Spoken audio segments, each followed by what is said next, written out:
Yeah, go ahead, bro. Take it away. All right. What up, everybody? Welcome back to another episode of the Go Cry About It podcast. I'm your host Braxton with our co-host, Tyler. and today, honestly, we're just gonna dive into a lot of interesting topics that's going on in the sports world. One, I know for a fact we both were talking about this behind the camera was Caitlin Clark being left off Team USA for the Olympics. Yeah. What's your thoughts on that? Yeah. Man, you know, the goal for the Team USA is to win the gold medal. You feel me? The goal is to go there and get the job done. So, with them leaving the rookie Caitlin Clark off the team, that's something that's understandable. You feel me? They want a team full of veterans, experienced people who's gonna go in there and get the job done. So, I think they did the right decision. You still got 2028. That sounds like a crazy amount of time from now, but when you look at 2028, Caitlin Clark's game is going to be extremely polished. So I don't really have a problem with it as a fan of Caitlin Clark. What about you? I feel like it was the right decision too, especially when you've considered like I was listening to some them talk about some stuff on First Take earlier today actually, and they were talking about how they literally just last year Team USA barely won. I can't remember what exactly it was, but they won off of a buzzer beater by Breonna Stewart, and that's like kind of an eye opener because like the rest of the world is pretty much catching up to how like the U.S. is like a powerhouse when it comes to sports and everything. Yeah. So obviously leaving Caitlin Clark off, I'm glad they didn't just buy into the fact that it's like great for marketing the WNBA, just doing the right thing for like what's gonna help them win and secure hopefully a eighth straight gold medal. Yeah, for sure. And a lot of people watching Caitlin Clark or just, getting hip to Caitlin Clark, they might look at her and be like, man, she's been given a lot of stuff. So this is like the first time that they'll be able to see, her working towards something or truly earning, to be a part of something. So, yeah. Yeah, I think they did the right decision for sure. That's it's great that you decided to start off that way. It's a real controversial topic. And then like you said, that's the first time she's been handed like or not been like given something, even though she's been given a lot of things. And so she even said that's just gonna that just adds more fuel to the fire. So hopefully it pans out good in the future, and Team USA still flourishes without the help of her. But, Man, can you imagine the conversations that would be had if they go out there and stink up the place without Caitlin Clark? You will not hear the end of it at all. Boy, hey, I'll probably have a couple things to say. You feel me? Just to troll and whatnot. But yeah, that'd be crazy. Yeah, but like we said, it's a controversial topic. So had to start off the show that way. But we're gonna move away from the WNBA and address something else that really just happened today too. Passing to Jerry West. The logo. RIP the logo. RIP the great Jerry West. Any thoughts about that? How you feeling about that? One of the best point guards. Obviously, we were too young to like really see him play, but obviously he's done a lot for the game. So to see a legend, an icon, especially for the Lakers, pass away, is sad. But like, yeah, It is. Lived a long, good life. Yeah, for sure. He definitely did, for him to play for a franchise and then, quote unquote, like, take over, be a part, of the franchise, be a president, whatever the case may be, not many people can do that, But yeah, Jerry West was definitely a great point guard. Like you said, he was before our time, so we're not really hip to, how really good he was, whatever the case may be. But I'm not gonna lie, bro. Like I said, RP Jerry West, but I would have loved to see Kobe Bryant on that logo, That's interesting, but honestly, the only thing I have to say against that the Jerry West logo is just so like it's been like that for so long, and I feel like it's pretty much just become a staple. Yeah. And as much as like Kobe was a great icon for the game and all the things he's done, I still feel like it's just stay Jerry West because it just doesn't seem right seeing anything else besides that same logo. Yeah. We've grown, especially since I've grown up, or we've all grown up seeing that exact same logo. So, Mm-hmm. like, Yeah, you really can't change that. It's a part of so many great things, you know. Even though, like, I literally just said I would love to see Kobe Bryant on there, but you saying that, you know, it makes me remember it's on clothing, it's on video games, you know. There's so many things you have to take into account when trying to erase, you know, Jerry West from the logo. You feel me? Yeah.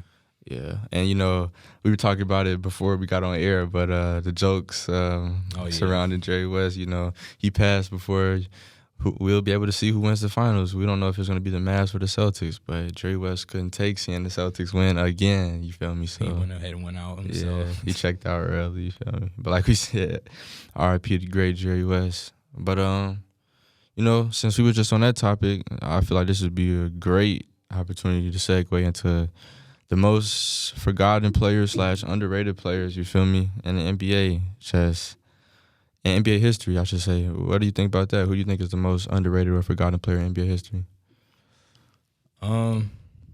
These are a lot of players that I feel like the ones I'll name for sure, like players that kind of got injured, had their careers cut short. Brandon Roy for sure. Yeah. Like people who like truly knew basketball.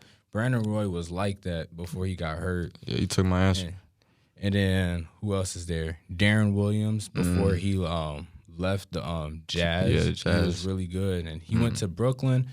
If I remember correctly, he had an okay first season with them. Yeah. And then he wasn't that great as like the years went out, and he wasn't even that. He's not even that old. But the last time he was in the league, I think he was probably at least like 32, 33. And when you see a lot of players nowadays, they're like still old, like Mike Conley. I think if I'm correct, he's like 37. He's the starting point guard for the Timberwolves. Yeah. So it's like, damn, Yeah. he could have stayed in the league for a decent amount of time.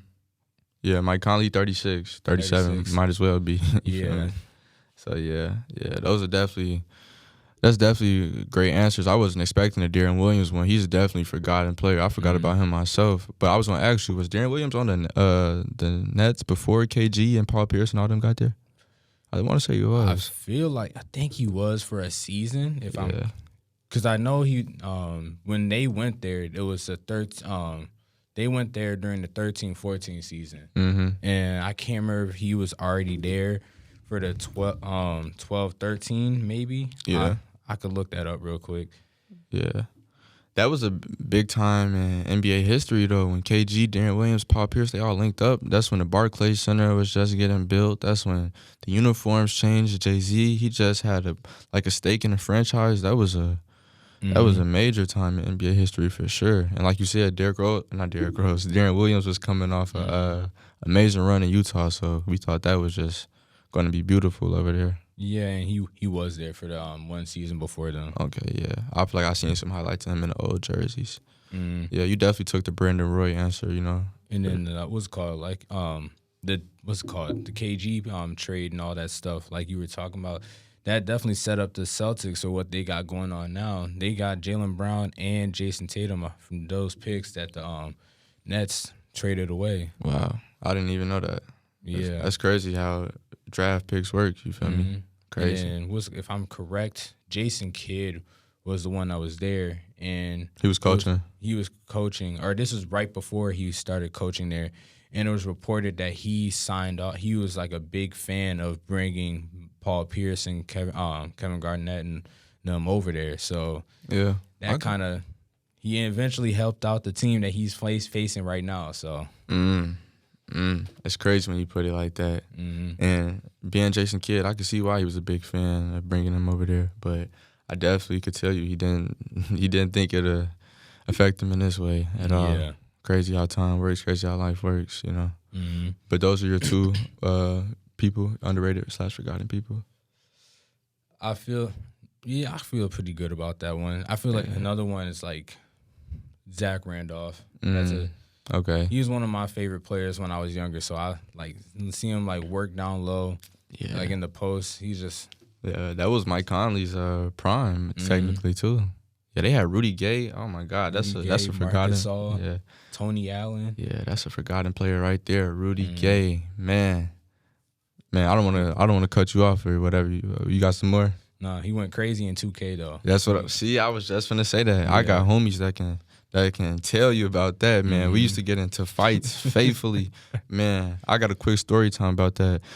Nah, yeah. We was playing 2K12, I want to say. 2K12, Rudy Gay was on the Memphis Grizzlies. My homie, he had the Bulls, the throwback Bulls, like the 97, 98 Bulls. Rudy Gay is such a cheat code on there. I'm going head to head with this man's this is dang near like the 72-10 Bulls that he's playing me with Rudy Gay. And we dang near got to fighting afterwards because the game was just so crazy, bro. I was rim running the whole time, but that just goes to show how unstoppable Rudy Gay was. But yeah. And then the last player I probably would say is Danny Granger. Danny Granger. He was good. Crazy on 2K. Too. Yeah. Yeah, Danny Granger is mad nice for sure. Somebody else that was on the Pacers with him at that time was Gerald Green. You know, I feel like he's a forgotten, crazy dunker. You know, he had a good game too. Besides dunking, you know, he could get you a couple corner threes, whatever the case may be, get you a quick bucket. 3D player. Yeah, you know, his stint on the Houston Rockets was pretty solid too. So yeah, So what about you? Who's some who are some forgotten players that you think?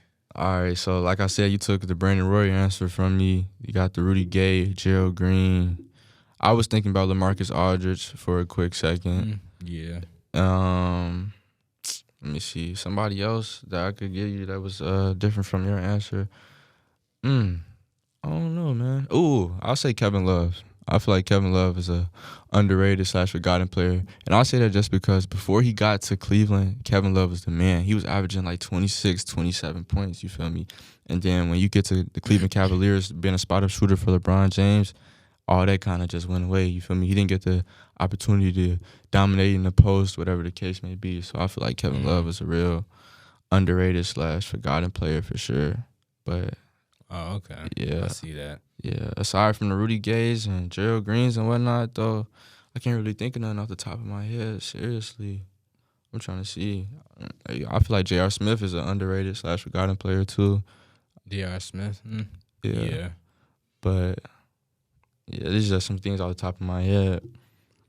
Yeah, I'll say, you know, Rudy Gay, Gerald Green, Brandon Roy. You name some good people, Zach Randolph, LaMarcus Aldridge, you feel me?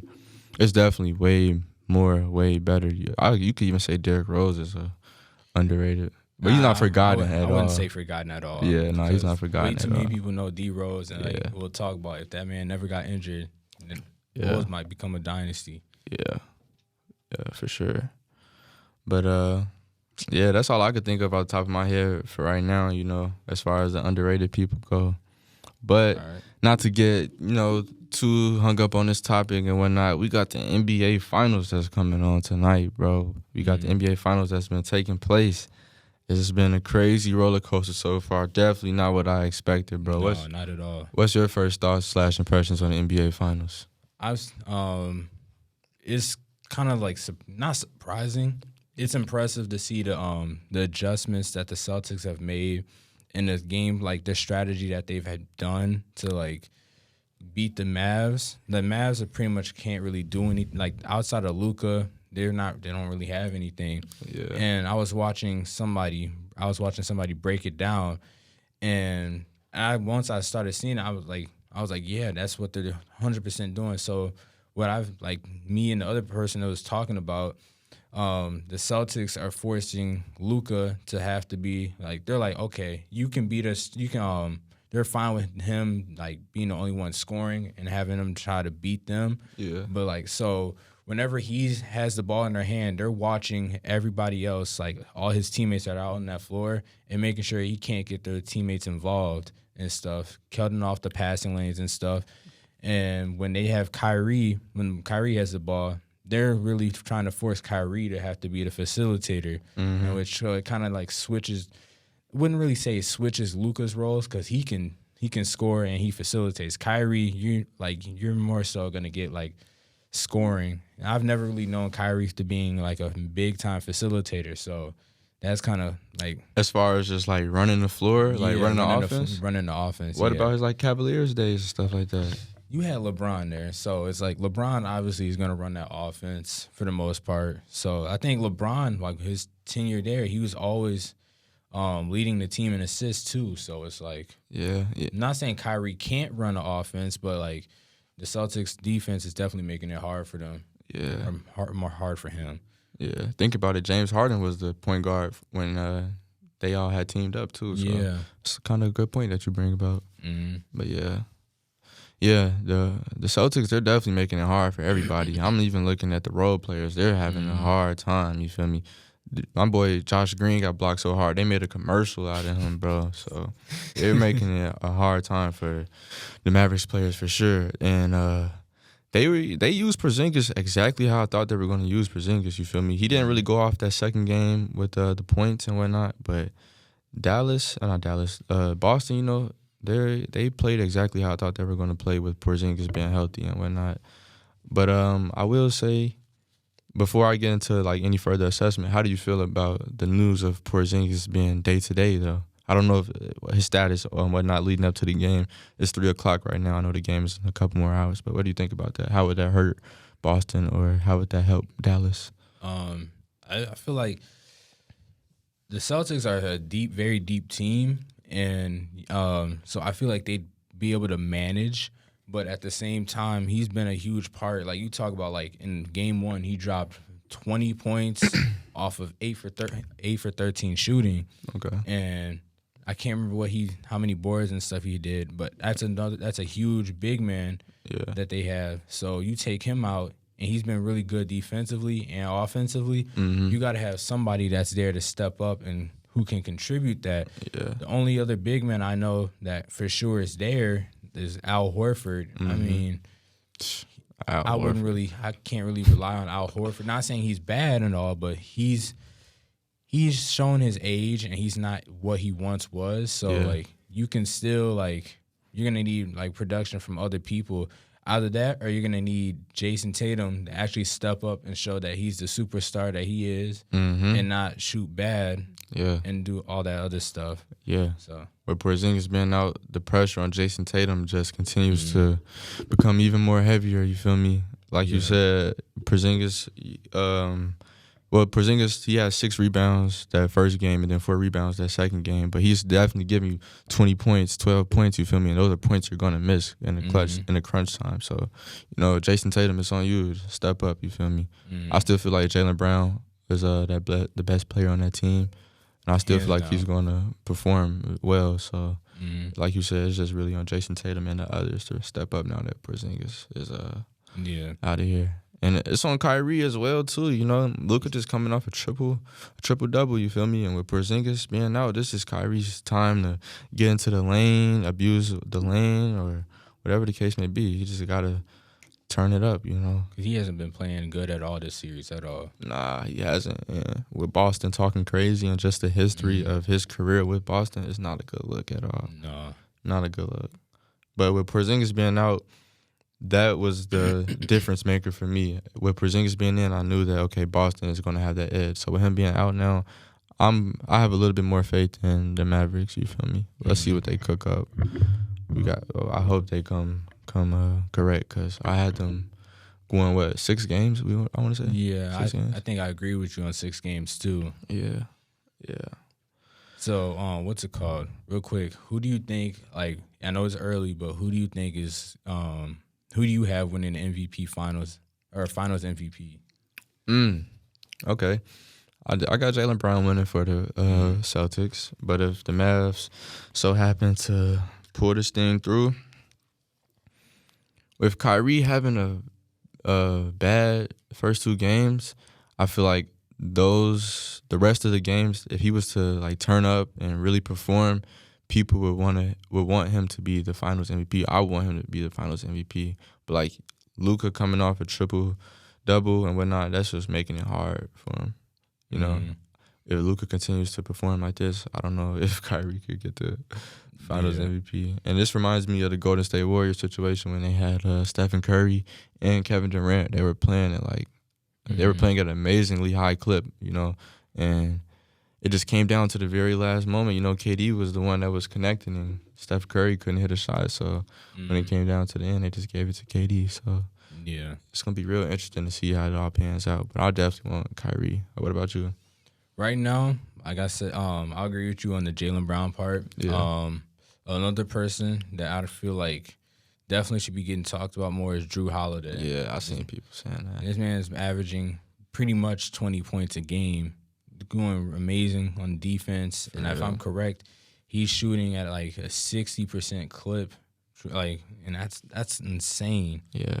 Especially like with this stage as bright as it is. Yep. Yeah.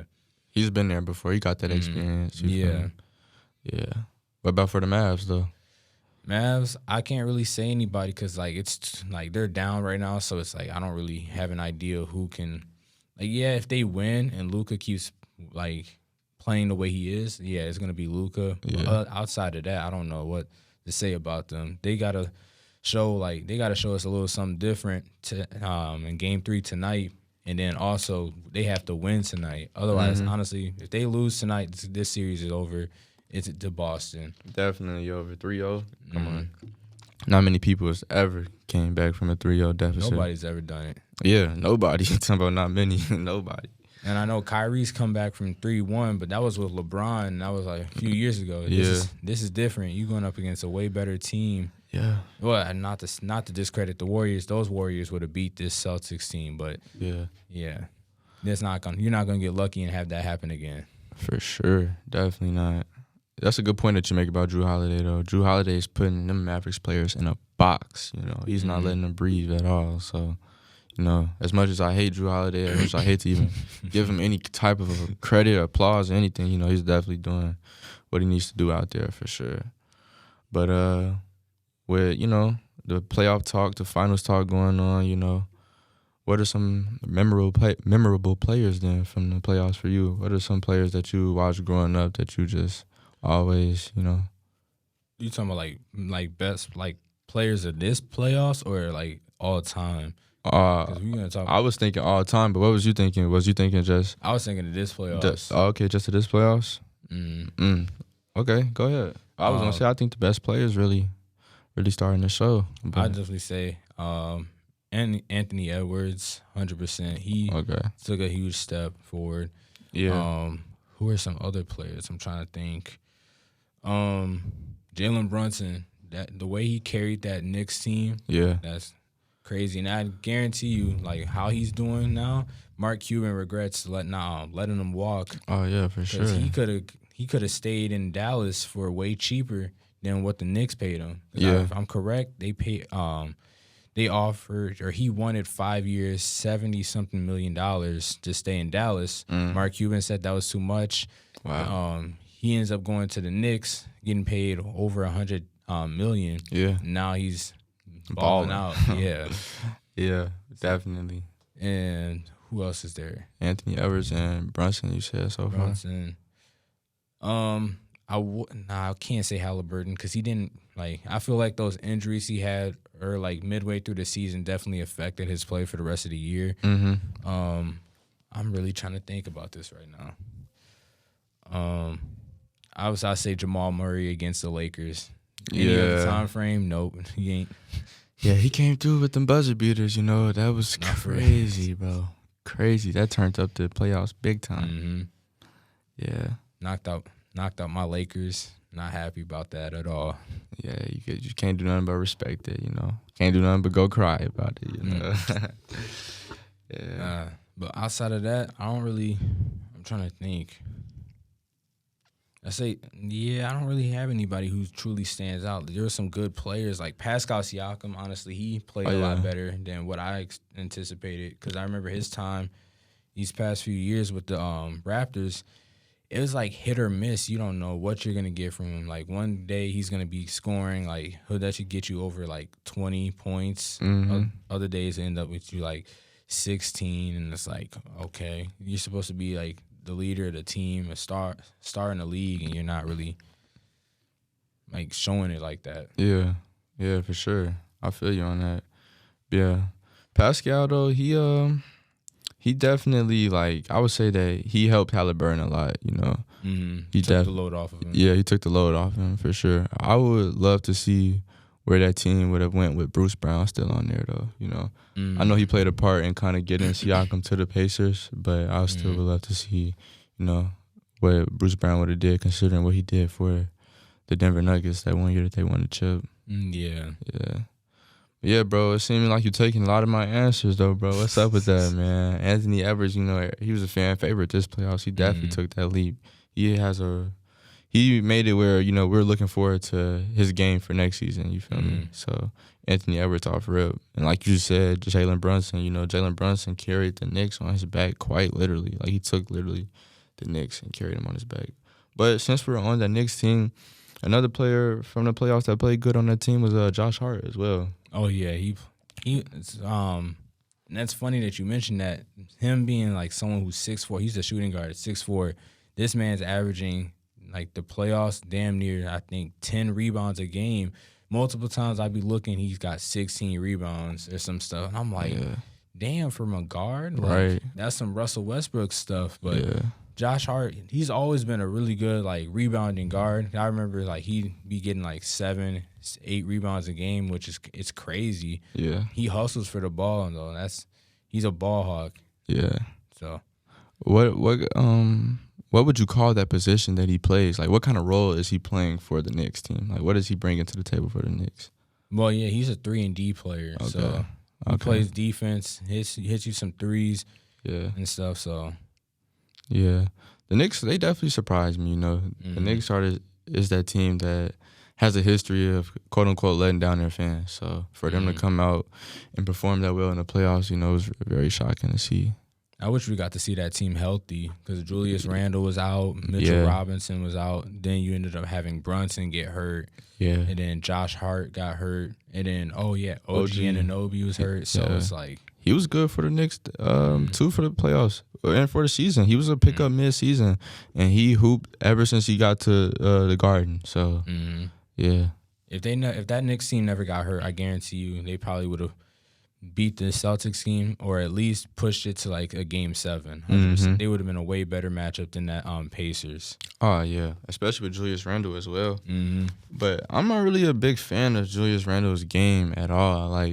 He's you can tell, Brunson just got there and he's taking over that star role or that main role of the team. He's the guy over there, and Julius Randle has been over there, and he still hasn't established that role for himself. I mean, Julius Randle, he was, if I'm correct, 2 years ago, he started showing progress. I think he made the All-Star team. It was one most improved player, and he's kind of hasn't been able to build off of it. Also, he gets hurt, so it's if he can stay healthy, hopefully that stuff can change. Yeah. Since we're on the best players, though, I think Naz Reid is played good too. Yeah, he stepped up. He got 6 man. For you to be 6th man of the year, and then for you to add on to that by performing well in the playoffs, he played very well in that Suns series. And I was a fan of Naz Reid ever since he was in high school. You feel me? So yeah, it was definitely refreshing to see him, hoop well. Jaden McDaniels as well too. Oh yeah, that's another one. Yeah, there was that meme going around saying they got Kevin Durant, but we got Jaden McDaniels. That meant something. You feel me? So, yeah, it was good to see him step up, too. And that's a guy that I've been following since high school as well. So, yeah. But let me see. How long we been going for? Oh, dang. It's only been 30 minutes that we've been at it, bro. Not even that. 28 to be exact. But we got Game 3, the NBA Finals today. We already said... You got your prediction for it, or are you still on edge about it? Man, let's see here. Let's see. Give me 1 second, because I know I wanted the Mavs to win the series, but honestly, with how things are looking, I got the Celtics winning this one. Yeah, I was just trying to see if Porzingis. I was trying to see Porzingis' status. I was trying to see if he was eligible to play or not, but they haven't even released it yet. I feel like I think that's a game time decision, so we won't. Yeah, that's going to be the game changer though. But with me not knowing his status and with the possibility of him playing, I got Boston. You feel me? I got Boston. Yeah. All right. So yeah, we got Game 3 tonight. Like we said, Dallas got to step up. They have to. There's no question about it. Because if they don't, you feel me, the series might as well be over. Nobody has ever came back from a 3-0 deficit. So, yeah. But with Boston potentially being the 2024 NBA champions, you feel me? What are your early predictions then for the next season? I can't really say 100% because I still want to see what happens once free agency starts. Yeah. I want to see all the moves teams make, and most importantly, we got to see. I know he's kind of old, but you got to see what happens with LeBron because I know he wants one of the goals he said a long time ago. He wants to play with his son, and now his son's in the chance to get drafted. It's kind of interesting to see if he's going to be able to stay with him or like play with him, or like he ends up going because he's not done. He's at least going to play one more year because he's playing with Team USA this year. Yeah, but I got Bron going 2-3 more years, 3 years, 3 years, 4 years. Because he turns 40 this December. Oh my God, 40. Yeah, I know. Yeah, nah, 2-3 years. Not 4 years. That's raps. I got 1 to 2 years. 1 to 2 years. Yeah, that's it. I don't got anything else, but I really want to wait and see how free agency goes. So if I had to predict one now, based off of everything I've seen, and if they make all the right moves, I feel like it could be the Thunder or it could be the the Timberwolves, and that's only because the Thunder also got a little bit. They got some experience from this year, and if they go after a big man, that would help out a lot. Yeah, and then.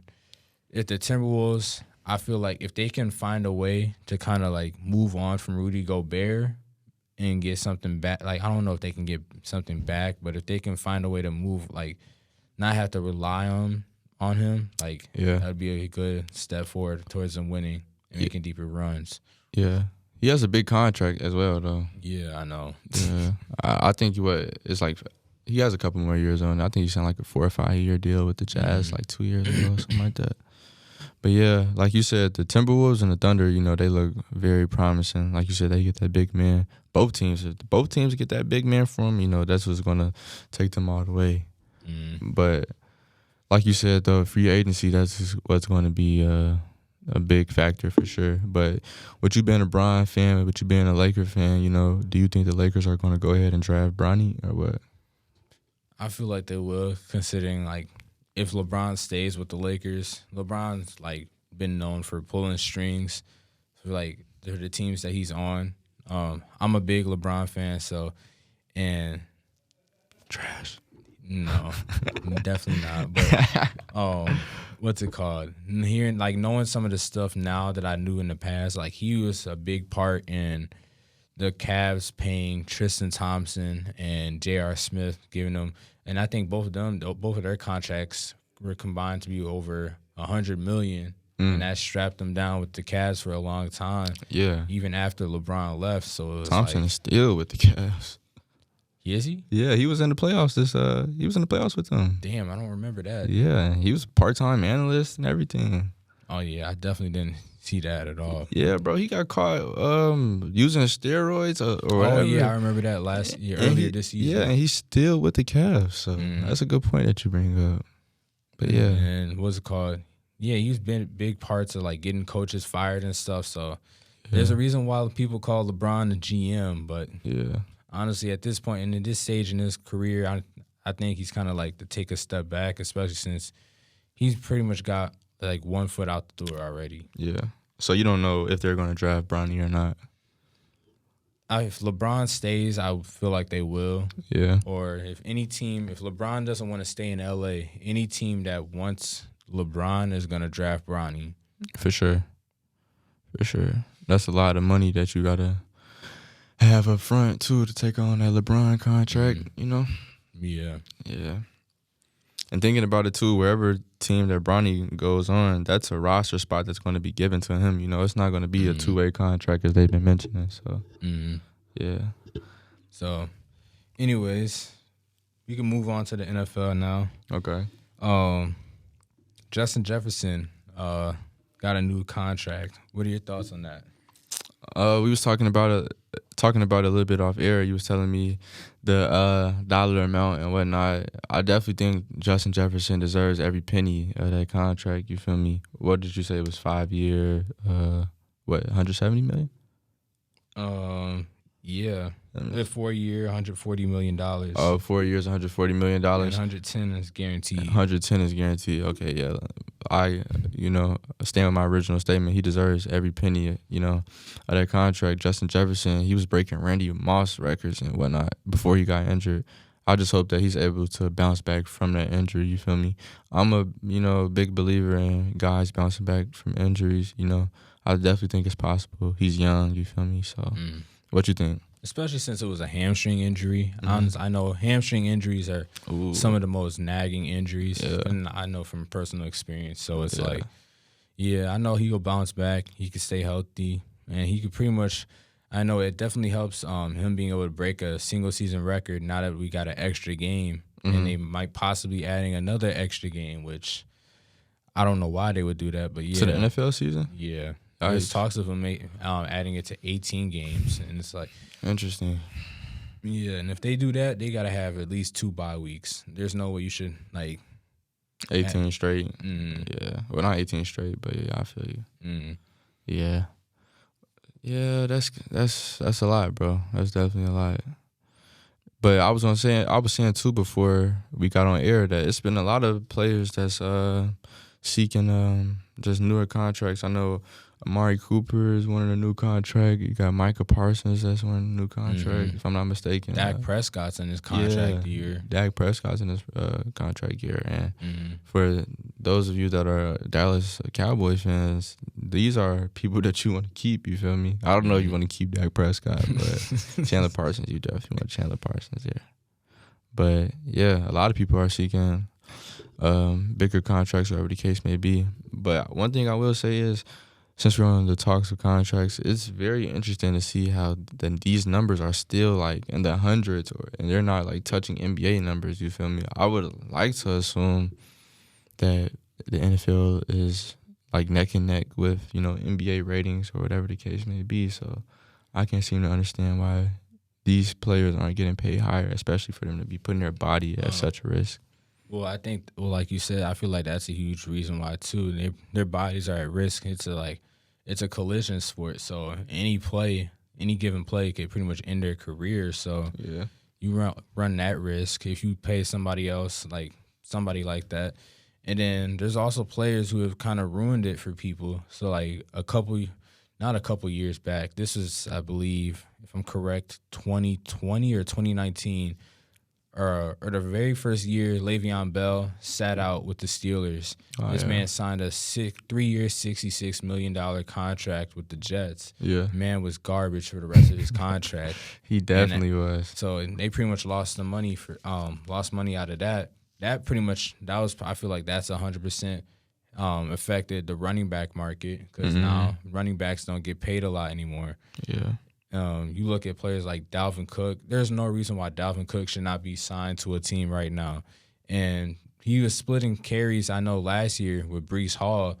And honestly, he once Breece Hall was fully healthy and came back, they didn't use him. And now there's going to be a narrative that, Dalvin Cook is washed, he's this and that. And I don't know. Dalvin Cook is good enough to be on a roster. And he's a Pro Bowl caliber running back still. His brother was making a lot of noise, though. Oh, James Cook? Yeah. Yeah, that's a good point that you make about Dalvin Cook. And speaking of people just, affecting their positions market, I was thinking the whole thing that just went down with Deshaun Watson, you feel me? He was supposed to be promising, and he didn't even, play. How many games did he play? You know off the top of your head? I don't know how many games. I know he was hurt for quite a bit this past season. Yeah. And then to get your $230-something million contract fully guaranteed and you don't perform, that's definitely a bad look too. Bad look. And I feel like I don't know, I feel like part of him or part of that situation is him getting his money and just being like, okay, I got my money now, so I don't even got to do much. But with that being said, when you do things like that, it affects the market, as you mentioned, you feel me? No quarterback is ever going to get a fully guaranteed deal again unless you're just something we've never seen before. I don't even think Patrick Mahomes didn't even get a fully guaranteed contract. He didn't. So. And for them to take that risk on someone who had all those allegations too is crazy, bro. Says a lot, Definitely won't happen again though at all. And it was nice finally seeing that Lamar Jackson got the contract he deserved. So Yeah.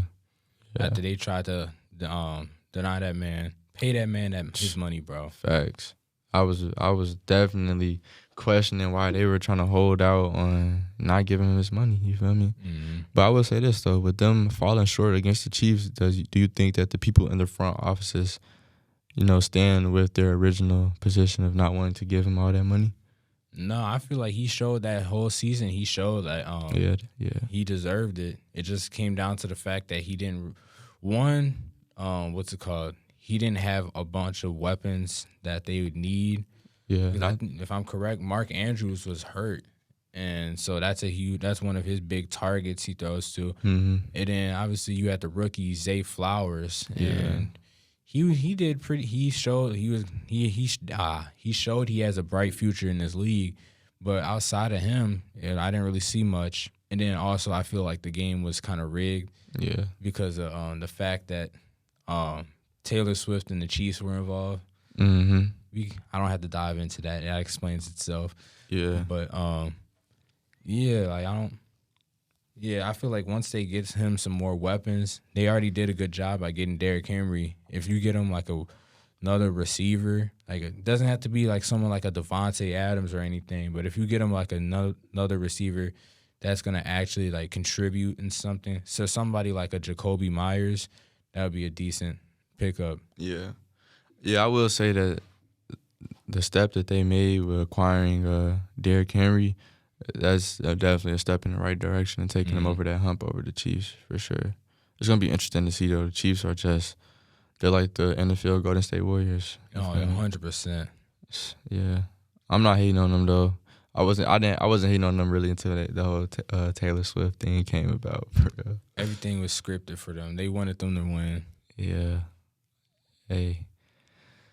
I don't even know what to say, man, because the NBA is rigged itself. I feel like, with Porzingis going down, not to get off track or off subject, but Porzingis going down, that like ties into the script or something like that. I don't know. I don't think that's really scripted at all. Yeah. I think that's just like something that's just very unfortunate that happened. Yeah. Yeah, I feel you. On that. But as far as the NFL, though, did we talk about predictions as far as the NFL? No. Yeah, I'm not going to lie, though. Like I said, with them acquiring, the Baltimore Ravens acquiring Derrick Henry, I have faith that they can get over that hump with the Chiefs, So RPO is going to be crazy. Facts. You're not going to know what to expect at all. Yeah, that's going to be a game changer for sure. Because football is literally a game of play, so if it's just one play that you mess up on or misread, the RPO, like you said, is over with. That could be the play that won them the game. For real. Yeah. So you got any predictions for this upcoming season? Yeah, I'm going with the Ravens. Ravens? Yeah. Okay. And the Texans, but if I had to pick one, I'm going with the Ravens. I'm not really sure who I got winning the Super Bowl right now. I still kind of want to see how things pan out. I don't think the Bills – I feel like the Bills low-key missed the playoffs this year. After they lost a lot of weapons. They lost Gabe Davis, Stephon Diggs. Yeah. And now I know your wide receiver one right now is a rookie. Not saying he can't do good. Keon Coleman. Yeah. Considering Justin Jefferson and Jamar Chase, they both did really good in their first seasons with their teams, but it's just a lot of questions that need to be answered. Like the Falcons, is it what they can do now that they got a quote unquote quarterback there, and if Kirk Cousins can bounce back, and if Aaron Rodgers can bounce back also, since they both had those Achilles injuries. Yeah, and then seeing if the Packers and Jordan Love can build off of that nice run they had in the playoffs, and him actually showing like there's possible future there in Green Bay. So yeah. And also, I think the biggest question is around the Bears. Yeah, been a laughing stock for so long. You got the first overall draft pick, Caleb Williams, and you got him some weapons after you guys did my man Justin Fields bogus. We got to see. Y'all got to prove that y'all made the right decision. Yeah. I feel like it's really all on Caleb Williams, though, you know. Everybody else there, they're experienced, you feel me? So if he plays right, the offense will go right. And he has those weapons to make sure he's playing right. So if he isn't, I don't want to hear no excuses, you feel me? That coaching staff is also on the hot seat, too. Oh, yeah, for sure. Definitely. I felt like they all should have been fired, too, instead of before they got rid of Justin Fields. But yeah. It is what it is. It was almost like the coaching staff or Justin Fields, you feel me? They had to let somebody go. Yeah. Justin Fields, I hope he pans out well and with the Steelers. It can, like, build off, like, actually have a great career going forward. Because I know Russell Wilson ain't going to be there for much longer. Nah. He's probably going to play this. I feel like he's going to play one season and then leave. Yeah, I was going to say, they only signed him for a year, right? Yeah. Yeah, he's definitely learning from Russ Wilson for sure, you know, and it's going to help his game tremendously, especially Russ Wilson being a Super Bowl champion and whatnot. So and a scrambling quarterback like Fields is too. Yeah. It's just like Justin Fields. Yeah, like you said, a scrambling quarterback just like Justin Fields, but Justin Fields has that speed to capitalize off of, you know, much more. So yeah, it's going to be interesting to see. The NFL is, you know, around the corner. Right around the corner, and it's getting entertaining, you feel me? It's really just getting started with the news, you know. People got to get contracts and whatever else the case may be, so keep an eye out on the NFL. Well, we're going to keep y'all updated with the NFL for sure. So, yeah. All right, moving on to boxing. Gervonta Davis fights Frank. You know his? Nah, I don't. I could, let's see here. Fight Saturday. Yeah. Who you got winning that fight? I'm going with Tank all day, every day. I'm going with Tank. I've been keeping up with some of the things Tank has been saying. I know he did an interview with $1 million worth of game and whatnot, and he was just saying how his opponent is just not ready for him at all. You know, he was just saying how his opponent is a rookie. You feel me? He's not ready for this fight, and he was just saying that for him not fighting in so long is just going to put the cherry on top of how like strong he's coming, how powerful he's coming, you feel me? He's really making a statement on, you know. So I'm going with Tank. I'm real confident in Tank. If I remember correctly, I think I saw something about this is this guy's first fight in that division too. So I feel like Tank is definitely gonna win. Dang, so he moved up or moved down a class? I believe so. And the thing with Gervonta Davis, he can take a punch. He definitely can. Yeah. And he going to get you, too. Yep. He showed it with Ryan Garcia. Man, I'm trying to figure out this cat's name. I can't even find it. But, yeah, he definitely showed it with Ryan Garcia. He could take some punches. And he could slip some punches, too. So, yeah. Yeah, it's going to be real interesting to see, though, because even though Gervonta Davis is saying with him being out of the ring for so long, you know, he's been in the gym, been working out. With him being out of the ring, this could also promote like more room for error. You feel me? Because his last fight was what's it called? Garcia. Yeah. That was last year, right? If I remember correctly. Yeah. I think it was like last year sometime. Yeah, Frank Martin. That's his name. Frank Martin. Yeah. Yeah, last year.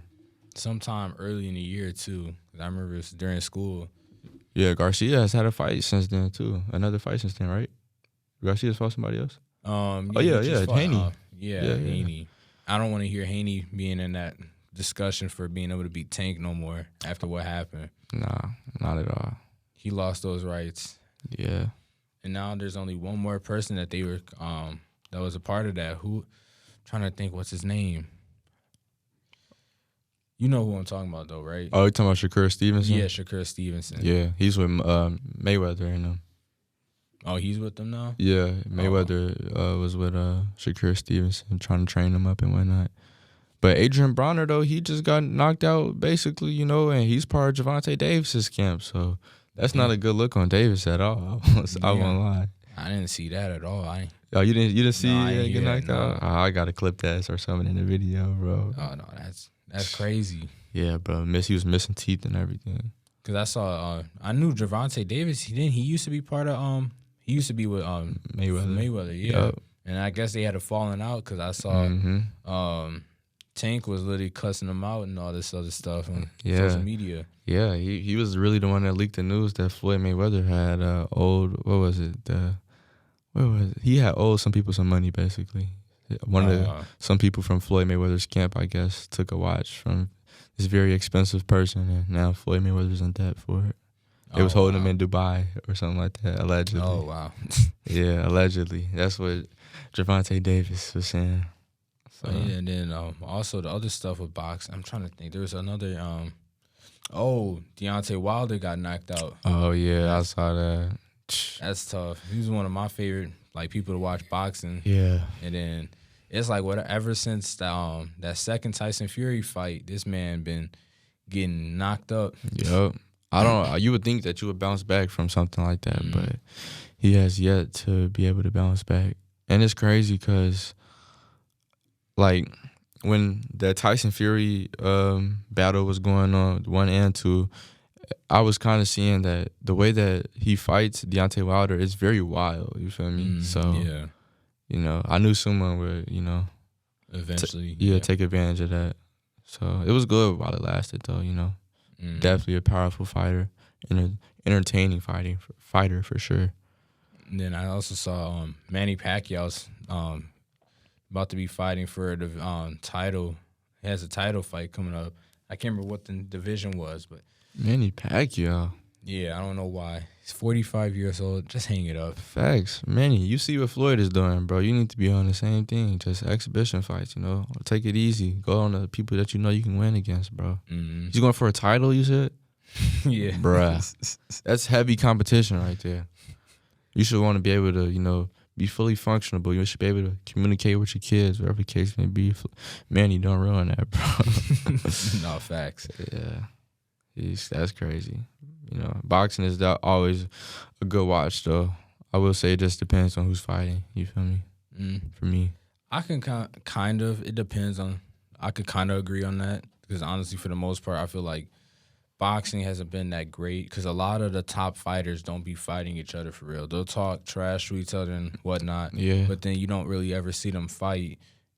Seeing what's called Garcia fight Tank and Haney. Yeah, that was a rare, surprising thing to see. Yeah, for sure. How, like I said, everybody be ducking each other, and that's the reason why you like to see. I feel a lot more people have switched over to UFC because that's very interesting. Because right then and there, you can't really run from anybody because those fights are gonna be set up for you. Obviously, if you're the champion, you can like decline to fight somebody and fight somebody else, but you don't really see anybody running from anybody. Yeah, for sure.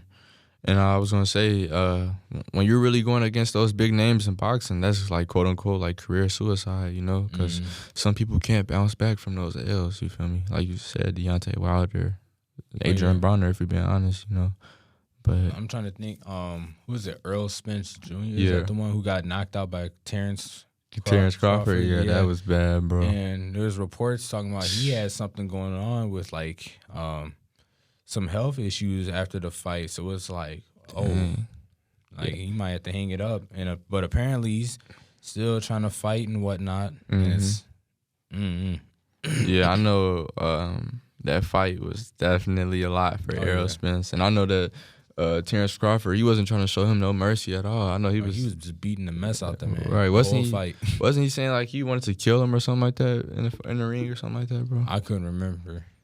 Crazy. I just remember seeing that man just getting put on the canvas multiple times. It was Nate Robinson style, huh? No. Nobody's ever gonna get knocked out that bad ever again. Yeah. That was some Wii boxing type knockout. This man's body face down, feet pointed opposite directions. Man, that Nate Robinson was scary because Nate Robinson, he's an NBA player. He played for the Bulls, So when that fight came about, my mom and my brother, all of us sat down at the TV and watched that. And when that went down, bro, my mom's reaction was priceless, bro. She was really concerned for the man. I could see why. He was one of my favorite players to see. He's not one of my favorite players, but he's an exciting player to see, and to see him just get put on the ground like that, by somebody who's not even a boxer, is oh wow. Yeah, that was Do you think that was scripted or no? Oh, every single Jake Paul fight's scripted. Why do you think he hasn't fought a real boxer in his supposed boxing career? For sure, because I was gonna say that moment right there really took Jake Paul to another level, bro. You know, he knocked out what's it called? He's beat up Nate Robinson, beat what's that one dude? Ben Askren, who was a washed up UFC fighter. Oh yeah. Then he had fought Tyron Woodley, Yeah. who got knocked out the second time. I watched that live. That definitely was scripted. And then, Oh yeah, I forgot about that. That was 100% scripted. Yeah. He was from the WWE too, right? No, Tyron he Woodley? was from UFC? Tyron Woodley. Yeah, he was from UFC also. Okay. And then there was somebody else I can't remember. Then he finally fought Tommy Fury. Tommy Fury actually beat him, and it was by decision. And honestly, that was like that showed like Tommy Fury's not really he don't really be boxing like that anymore. But he beat him, and I was like, yeah, that's finally the first like actual like fight that he could say he actually fought in, and he got an L out of it. Yeah. And then what else is now he's trying to fight up an old Mike Tyson. Now, I'm not trying to act like Tyson isn't anything to worry about, because honestly, if I had to fight Tyson at this day and age, even though he's 57, I'm not getting in the ring with that man. No way. She's still, toned or whatever the case may be. It's still Mike Tyson. Got lightning fast hands. I ain't doing it. No. Right. But Mike Tyson went down with some health concerns or something like that. So that just goes to show like the people that Jake Paul is willing to fight, bro. He's willing to fight somebody who's battling health concerns.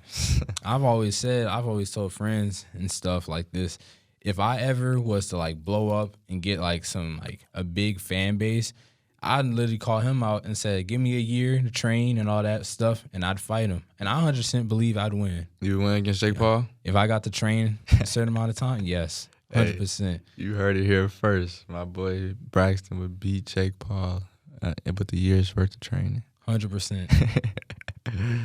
Hey, I will say Jake Paul is scripted, but you got to give him some credit, bro. You bouncing around in that ring. I don't give him no credit, nah. Especially as like I'm pretty sure you've heard all the clauses that he has in these fights and stuff, and it's like, bro, like these definitely aren't like these are definitely scripted. There's no way, like they aren't. Yeah. I would definitely. It was definitely some crazy clauses in his fights, like some restrictions and whatnot.